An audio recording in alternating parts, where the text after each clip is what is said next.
Hey beauties, welcome back to my channel. Today we're going over yet another eyeshadow palette. They are dropping left and right, holiday releases galore. And I'm here for it though because I love getting my hands on a new palette, seeing if it's any good, playing with it, swatching it, doing an eye look. I have no tiffs with a bunch of eyeshadow palettes. Today we are talking about a new release from Kevyn Aucoin. This is the Electropop Pro eyeshadow palette. This is the box that it comes in, so you see the nice beautiful detail on the front, and then you've got some pro tips and the ingredients on the back of the box. This is what the eyeshadow palette looks like. Nope, had no trouble opening this one. So it says Electropop in a color gradient 3 times across the front with Kevyn Aucoin, and then the shade names are also on the back of the palette. You open it up and you have a large mirror as well as 12 metallic shades. These are high impact, really beautiful shades. It retails for $57. It is limited edition and I got mine from Sephora.com. I'm gonna go ahead and show you guys the swatches. Here they are. I did them all at once because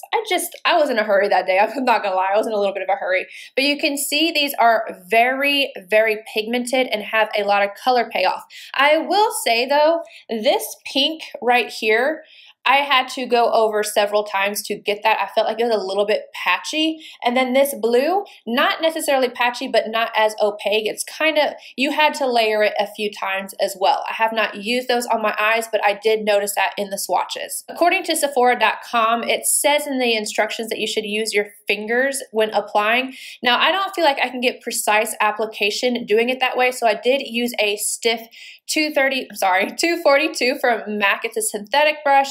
If you don't want to use your fingers, synthetic brushes are usually the easiest. But then I did use my finger for the center shade. It applied really well like that. But again, I don't feel like I could get this eye look and blend things out using my fingers. But if you wanted to use just one of the shades in here and pop it all over the lid, you could totally do it. It does work really well that way. And you'll notice in the palette, there is a black shade in here and it looks different from the rest. When I first saw the picture of it, I thought it was a matte black, which I was like, why did they do that?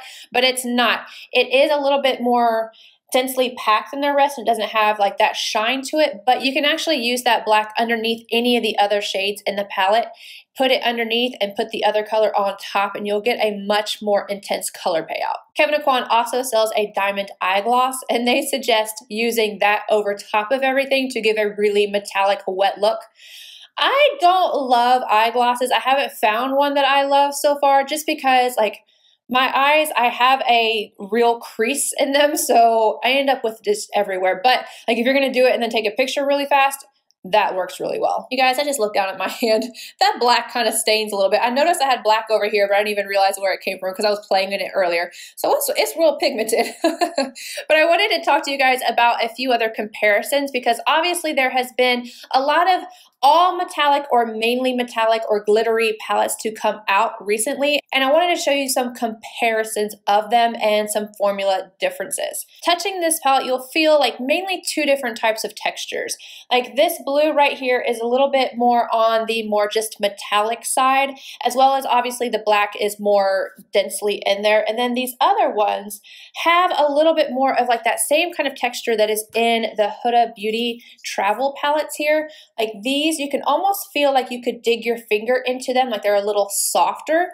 These are a little more soft than what this palette is, but that is what I would compare the texture-wise to them. Going on the eyes, however, this one has a little bit less texture, a little less of the grittiness, but it is still kind of there. Now, obviously, there was this guy from Urban Decay that I reviewed recently, this one, and I want to show you. So that is up against the colors here. Like, so this is the color side of the palette. To me, while this one has some similarities, especially on the color side, this palette blows that one out of the water. I didn't particularly love the Heavy Metals palette. This one definitely works a lot better. So if you were looking for a palette to give you those pops of colors and that metallic sheen, this one works way better. I felt like with that Urban Decay one that the colors just kind of went together too much, whereas this one definitely has melted a little bit into one another, but they stand out on their own. And then we have the Chocolate Gold palette. I'm going to put these up side by side. And there's the comparison of those two side by side. So far as metallic palettes go, my favorites have been actually this one and the chocolate gold. I do like that the chocolate gold actually has 4 matte shades in there, so you don't have to really incorporate anything else unless you want to. For this eye look, I use the black, this reddish pink here, and then this gold and this shade here. All of the colors worked really well. I will say, because this black is a little stiffer, how I used it, it was a little bit more difficult to get it to kind of blend out, but it did happen. Like, I was able to make it work. But with that being said, I believe that's really mainly in here just to layer on top of. I just wanted to use it this way. And then I also used Anastasia Beverly Hills singles for this look. So I'm going to go ahead and we are going to get into that, and I'll give you guys my final thoughts at the end. I'm starting off with Anastasia Beverly Hills Orange Soda on a Nars number 42. And I'm going to dust this all over for my transition shade. I'm also going to go ahead and run that along my lower lash line with a Wayne Goss number 20. Goss 18 and RTW. I'm going to deepen up the crease area. Again, running that along the lower lash line with the Goss 20. Alright, I'm going to take Blazing on the Goss number 18. And again, just deepening up the crease a little bit more because I know I'm going to be using a red shade on the lid. Going back in with that Nars 42, and I'm just going around the edges of everything to make sure that it's blended. Now I'm dipping into the Kevyn Aucoin palette, and this is Heat on a MAC 242, and I'm using this dry. And I'm going to put it on the outside corner and the inside corner. And then I'm going to take and merge them as well. I'm building up the intensity of this. Again, I'm just using it dry. I am getting a little bit of fallout, but nothing terrible. Taking a MAC 221 in that shade, I'm just going to go through the crease and kind of blend it out just a little bit. I'm going to go back in with ABH Blazing and go around the edges of that with the Goss number 18. Same color on a MAC 219, and I'm using it wet this time, just slightly wet because I don't want it to fall all over my face, and I'm running this along my lower lashes and just blending it out as I go. Layering it up just a bit. Making sure I meet this outer corner right here. Taking Blackout on a Nars 42.